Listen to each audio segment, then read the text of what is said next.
Hi friends, आपका gate technology में स्वागत है।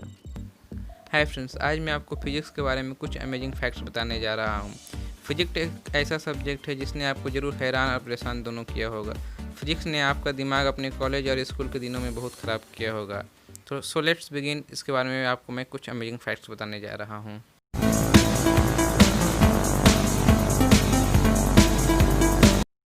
फैक्ट नंबर 1, क्या आपने कभी ये सोचा है कि मिरर यानी आईने का कलर क्या होता है? वेल, आप में से ज़्यादातर लोग बोलेंगे कि मिरर का कलर नहीं होता, या ज़्यादातर बोलेंगे कि मिरर वाइट कलर का होता है। वेल, आप गलत हैं। मिरर का कलर ग्रीन होता है। ये सवाल ये सवाल दो रिसर्चर्स का दिमाग भी ख़राब कर चुका है। उन दोनों रिसर्चर्स का नाम था रेमंड एल ली और जेवियर हर्नांडेस एंड्रेस। ये दोनों स्पेन के रिसर्चर्स हैं। इन दोनों ने 2004 में एक एक्सपेरिमेंट किया था। इन दोनों ने दो आईना यानी कि मिरर को पैरेलल आमने सामने रखा, जिससे कि एक दूसरे को रिफ्लेक्ट कर रहा था। उसके बाद इन्होंने मिरर के में एक छोटा सा छेद किया देखने के लिए। तो इन्होंने देखा कि ग्रीन वेवलेंथ का लाइट सबसे ज़्यादा नज़र आ रहा है, यानी कि आईने का कलर ग्रीन है। इससे ही पता चला कि आईने ग्रीन कलर का होता है। फैक्ट नंबर 2, उड़ते हुए हीलियम के बैलून को देख के आपके दिमाग में भी एक ख्याल जरूर आया होगा कि आप ढेर सारे हीलियम के बैलून के साथ उड़ सकते हैं आसमान में। वेल, ज़्यादातर बच्चों का यह चाइल्डहुड ड्रीम रहता है कि वे बैलून के साथ आसमान में उड़े। चाइल्डहुड ड्रीम को छोड़ के चलिए अब इस पर थोड़ा साइंस बेस्ड बात करते हैं। क्या आप बैलून से आप उड़ सकते हैं? एक नॉर्मल बैलून लगभग 11 इंच का होता है, जिसमें 5 लीटर तक हीलियम हो सकता है और ये 5 ग्राम को लिफ्ट कर सकता है हवा में। तो अगर इस प्रकार देखें कि एक एवरेज इंसान को उठाने के लिए कितने वॉल्यूम का ज़रूरत पड़ेगा, तो एक एवरेज इंसान का वेट लगभग 70 केजीस होता है। तो उस हिसाब से लगभग 5000 वॉल्यूम का ज़रूरत पड़ेगा और 58,000 लीटर ऑफ हीलियम की ज़रूरत पड़ेगा। इतने वॉल्यूम का ज़रूरत आपको सिर्फ एक एवरेज अडल्ट को लिफ्ट करने के लिए पड़ेगा। अगर आप उसे और हवा में उड़ाना चाहते हैं ऊंचा, तो आपको इससे भी ज़्यादा वॉल्यूम का ज़रूरत पड़ेगा।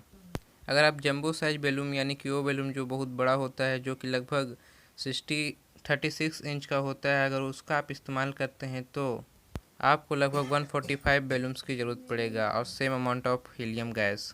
और ये बात याद रखिए कि इतना सिर्फ आपको ज़मीन से लिफ्ट करने के लिए चाहिए हीलियम गैस। अगर आपको ऊंचा उड़ना है तो आपको इससे भी ज़्यादा हीलियम गैस और बैलून्स की ज़रूरत पड़ेगा।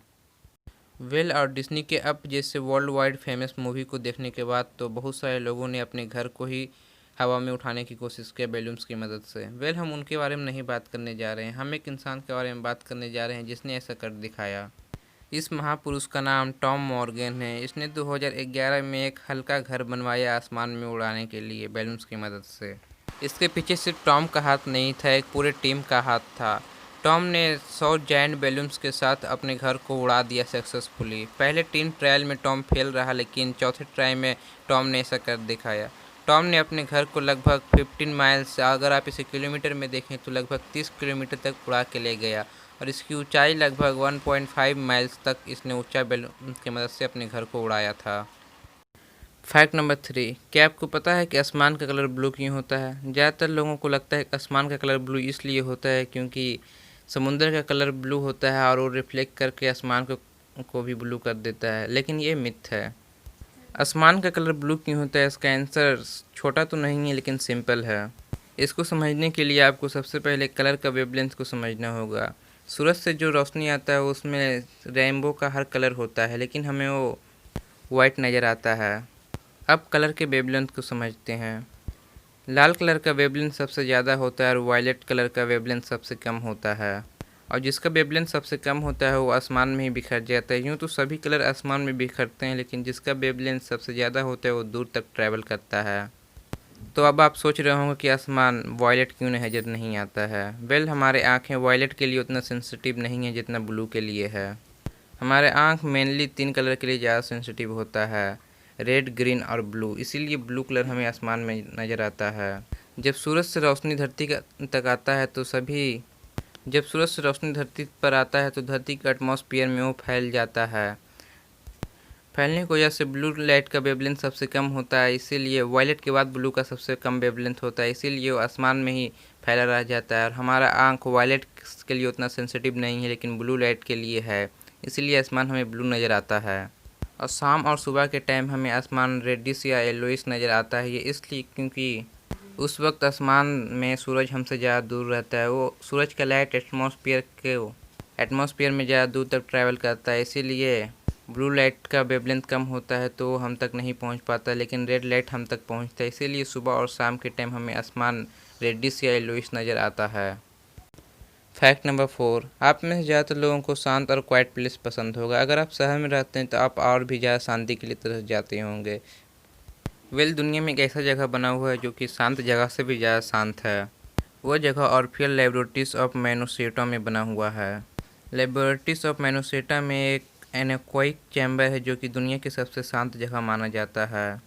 ये जगह इतना शांत है कि कोई भी इंसान इस जगह में 45 मिनट से ज़्यादा नहीं रह सकता है। इस चैम्बर का इंटीरियर इतना शांत है कि कोई भी बैकग्राउंड नॉइस अंदर नहीं आ सकता है। यहाँ तक कि इस चैम्बर का बैकग्राउंड नॉइस नेगेटिव डिसेबल्स में है। यहाँ पे मैं आपको बता दूं कि आमतौर पे किसी भी सिटी वाला जगह का बैकग्राउंड नॉइस लगभग 60 से 70 डिसेबल्स रहता है, और अगर आप गांव के एरिया में रहते हैं तो ये लगभग 30 डिसेबल्स रहता है। लेकिन इस चैम्बर का बैकग्राउंड नॉइस -9.4 डिसेबल्स है। इससे ही आपको पता लग रहा होगा कि ये जगह कितना शांत है।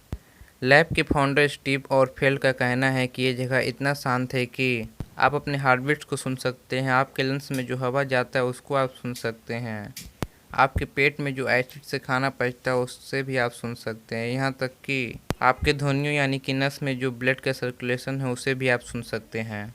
इसीलिए कहा जाता है कि इस चैम्बर में कोई भी इंसान ज़्यादा वक्त तक नहीं रह सकता है। अभी तक रिकॉर्डेड टाइम है कि कोई भी इंसान इस जगह पर 45 मिनट से ज़्यादा नहीं रह सका है। Thank you for watching. अगर आप इस वीडियो को यूट्यूब पर देख रहे हैं तो लाइक से सब्सक्राइब कीजिए। अगर आप इस वीडियो को फेसबुक पर देख रहे हैं तो हमारे पेज को लाइक और फॉलो कीजिए।